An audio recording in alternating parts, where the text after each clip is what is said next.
গভীর জঙ্গলের নিস্তব্ধতায় এক সকালে একটি শক্তিশালী বাঘ দেখল এক মায়াবী হরিণকে। বাঘটি ধীরে ধীরে হরিণটির দিকে তার মনে শিকারের ইচ্ছা নাকি শুধুই কৌতূহল তা বোঝা কঠিন ছিল। হঠাৎ হরিণটি বাঘটিকে দেখতে পেল। ভয়ে তার সারা শরীর কেঁপে উঠল। এক মুহূর্তও দেরি না করে সে প্রাণপণে দৌড় দিল গভীর জঙ্গলের দিকে। বাঘটি শুধু চেয়ে রইল।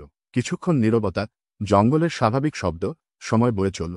জঙ্গলের জীবন নিজের নিয়মেই চলছিল। কিছুক্ষণ পর সেই বাঘটি আবার সেই হরিণটিকে দেখতে পেল। বাঘটি খুব সাবধানে ধীর পায়ে হরিণটির দিকে এগিয়ে গেল।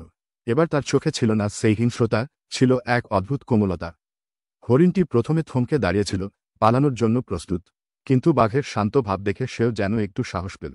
বাঘটি হরিণটির কাছে এসে চুপ করে দাঁড়িয়ে রইল। কোনো আগ্রাসী ভাব দেখাল না।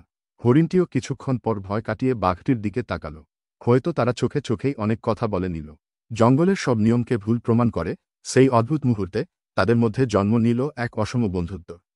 তারা দুজনেই বুঝতে পারছিল এই জঙ্গলে তারাও একে অপরের সঙ্গী হতে পারে।